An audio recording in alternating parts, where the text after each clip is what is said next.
Good morning, afternoon, or evening, ladies and gentlemen.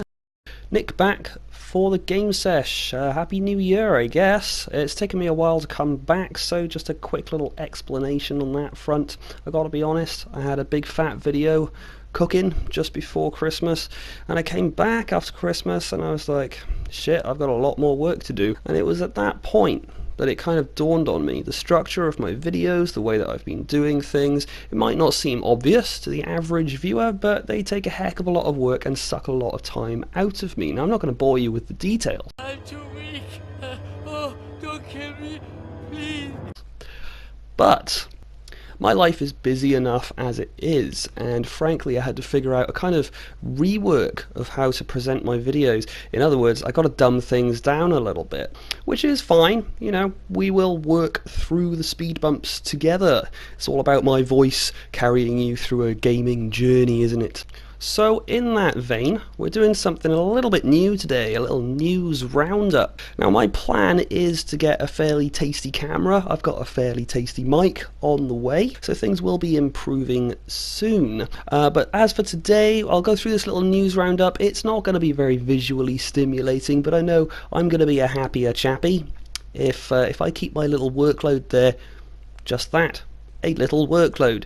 And the first of our happy little entries here on our news roundup is PS5 and Xbox Scarlet consoles will be the last, says Ubisoft CEO. Now you may or may not know, but the Ubisoft CEO is in fact a man called Yves Guillemot, and I've seen him in interviews in the past when the topic has been brought up, and it would appear the man is pretty clued in when it comes to what lies around the corner for gaming, what is in the near future for gaming. I'd like to think he's pretty clued up the position that he's in, which is more than I can say for other companies out there who have been displaying maybe not so much aptitude for preempting the coming years in the games industry.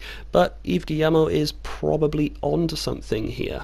We are going to be going fully digital soon. I know there's a lot of voices out there that go, ha ha ha, don't be a fool. No, we're not. Well, I'm pretty damn sure that we are. The next consoles are highly unlikely to have any disk drives in them.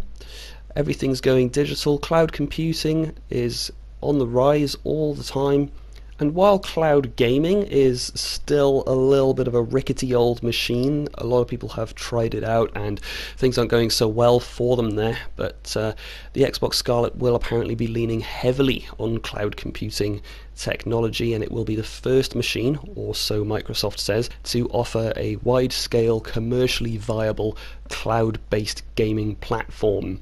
So like I said, I'll be very surprised to see if there is a disk drive on that console, and the PlayStation is likely to follow suit. In the generation that follows, consoles probably won't be consoles anymore.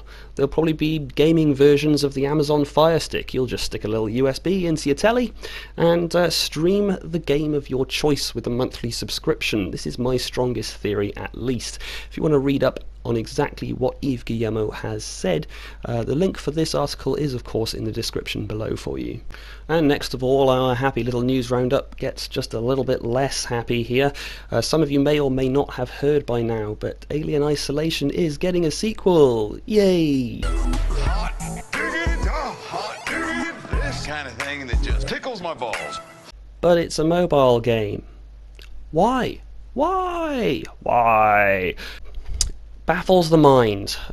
No idea why this has happened. I mean, someone at Sega has been approached and someone else has said to that person, oh mate, let's do a sequel to Alien Isolation. People are gasping for it. Yeah, alright then. Let's put it on mobile. Yeah, sounds good. I mean, you know, my little mock-up there obviously sounds a little bit ridiculous, but this is what has happened. So this is what we're getting. Alien Blackout. The game is going to release on January 24th, and pre-order culture now comes to mobile gaming. Even though this thing only costs about £4 or £5, I know it costs $5, you can pre-order it. Like a little sado. And just as the icing on the cake, since we're on the mobile topic, another little concerning headline that caught my eye: Ubisoft is hiring for an unannounced ambitious mobile game with a big Ubisoft IP. So it's basically going to be exactly the same thing. Like Alien Isolation, they're grabbing one of their big beloved IPs. I doubt it's Assassin's Creed because they've already brought that to mobile in several iterations. Going to be a Ubisoft game that presumably a vast majority of people like, and instead of making a decent sequel, they're just going to whap it on mobile. This baffles me completely, as I keep saying. You have a massive loyal gaming audience, you know exactly what they want, and you do the direct opposite thing. The only reason I can assume this keeps happening is because the casual market, the people who like to play video games while taking a dump or sitting on the train, I think there's probably a lot more of them than the hardcore gamer market by the law of averages, and it's a simple numbers game then, isn't it? There's so many people. That conversion rate to the ones that actually, I'm trying not to say anything too disrespectful here, that actually spend money on these mobile titles, I guess they average out to being a heck of a lot more, and that conversion rate ends up for a lot more money for these companies, so fans be damned, it would look like. They don't give a shit about us, but then you didn't need me to tell you that. Now, next of all, you may have heard of a little indie game that has come out recently called Grizz. It's building up quite a bit of buzz amongst the reviewers, and it looks absolutely beautiful. Basically, it appears to be a side-scrolling, light puzzling homage to Journey. Now, the people who make Grizz, they put a launch trailer out on Facebook, and Facebook didn't like it much. They banned the Grizz launch trailer for being, inverted commas, sexually suggestive. Now, I threw my hands up in the air, said lots of expletives, and even posted an angry status about it. Millennial that I am. That's what we do. We post angry statuses. Now, apparently, the statue of the woman that you can see in the image here was too sexually suggestive. Even though you can see no side boob, no curvage, no nip, nothing. She's even missing half a face. Now, what makes this so outrageous is that, I don't know about you guys, but on a daily basis, I see adverts for clothes companies, watch companies, fragrance companies, all sorts, and all of them are selling their product with some unrealistically beautiful, scantily clad, kinky lady. And they are doing just fine. They're not getting banned, their ads aren't getting banned, everything is cushy there. So, if there's an ulterior motive to this, God knows what it is. Maybe Facebook top brass has something against indie games. Who knows? Maybe it was some weird administrative mistake and it'll come back soon, and it will all have been for nothing. Who knows? The games industry and the news that it brings us is pretty schizophrenic, so who knows, it may come back, but this is an annoying little thing. Once again, link in the description for you below if you want to get as annoyed as I am about this. Is The Last of Us Part 2 100% guaranteed for 2019? Now, there's been a lot of mumblings about this on the rumour train, and something that has amplified these mumblings as of yesterday, it would seem. There is a lady who used to work for IGN, Alana Pierce, I believe. Yes, Alana Pierce. Here she is. She let out a couple of tweets that people assumed her inside knowledge would mean those tweets are completely accurate. She says The Last of Us 2 100% has, in response to someone asking if it's been confirmed for 2019. Now, she's taken those tweets down. Like most news snippets, people who take their tweets down, obviously it's a result of her having signed some kind of NDA at some point, or just having some top brass fingers being wagged at her. Ah, look at that, there's a video, some moving pictures for you. Whoopee-doo, now I'm spoiling you. Anyway, this business with The Last of Us 2 coming out in 2019, even though Alana Pierce said it, that lady who used to work at IGN, it's not necessarily a given, you know. Release dates get jiggled around all the time, and there is the whole GTA 5 argument that says you'd be a lot smarter to release it cross-console. And if that's what's going to happen, then The Last of Us 2 will likely come out in 2020, when all of the next generation consoles are supposedly coming out. You release something cross-console, you double your profits, maybe even triple your profits, you get second-time buyers, like me for example. I felt a little bit funny one day, and I knew the only way to start feeling right again was to play The Last of Us again on my PS4, so boom, Last of Us Remastered. And I think they'd be stupid not to do that in this case. And I mean, just look at the game, how beautiful and detailed it is. It's going to take a long old time to bring that kind of quality to a polished gameplay level. In all reality, I don't reckon it'll be till 2020. But 2019, who knows? It would be a nice little surprise. And next up, we have the inevitable Fortnite news. Can't get away from the bloody thing. I hate Fortnite. Yep, that's right, I said it. I hate Fortnite. It's not a very popular opinion. Don't ask me why I hate it. I just do. You know, sometimes you just don't like someone. They've done nothing to deserve your ire. You just don't like them.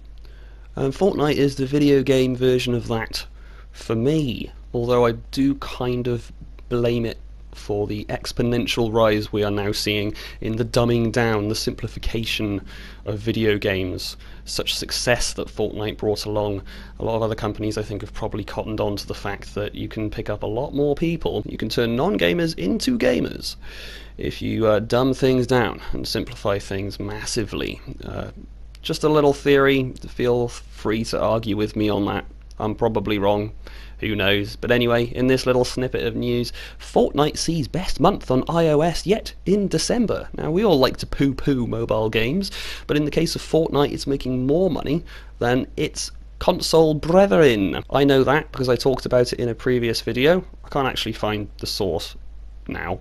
It's only a little bit though. 51% of Fortnite's revenue comes from mobile, but that has likely grown since I originally found that out. Yeah, Fortnite Mobile.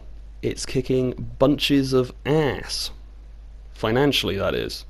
Which is, you know, kind of annoying to me, as this game that I hate is being so successful.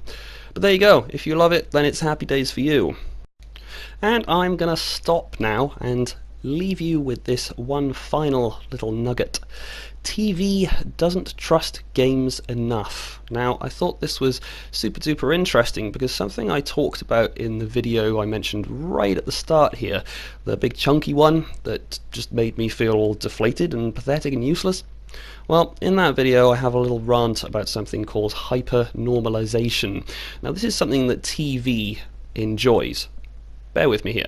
Hyper-normalization is something that TV enjoys to the extent that it can do fairly outrageous things and get away with them. For example, if you have an orgy scene in a TV show or a movie, and I don't know, that's on at about 9 o'clock in the evening on the telly, but you have a similar scene in a video game, everyone is going to lose their shit over the video game, but no one is going to lose their shit over the overly sexualized fragrance ads, the overly sexualized music videos that children are exposed to on a daily basis. You want to get up in arms about overly sexualizing things and exposing them to the wrong people? Get up in arms about TV. But of course, it doesn't happen. Hyper-normalization.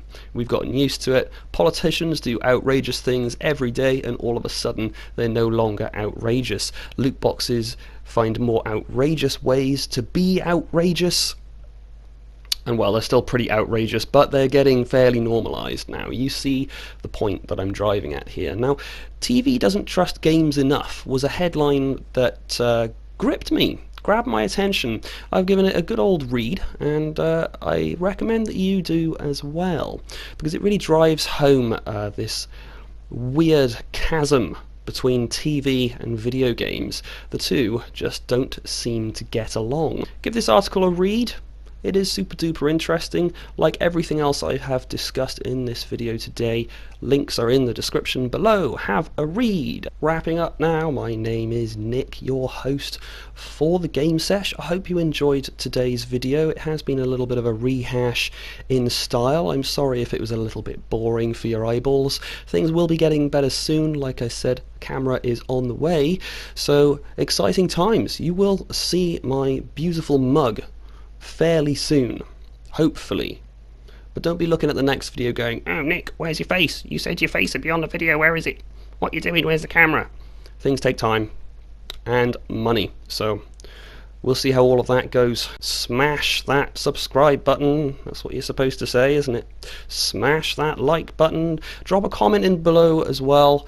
Please let me know if you would rather I spoke about the specifics of the news, or if you were happy about my quick little rundown today with the links for you to read up yourselves. Is that cool? Is that not cool? Speak to me, guys. Let me know in the comments below. And until next time, do your best for me to keep a smile on your face.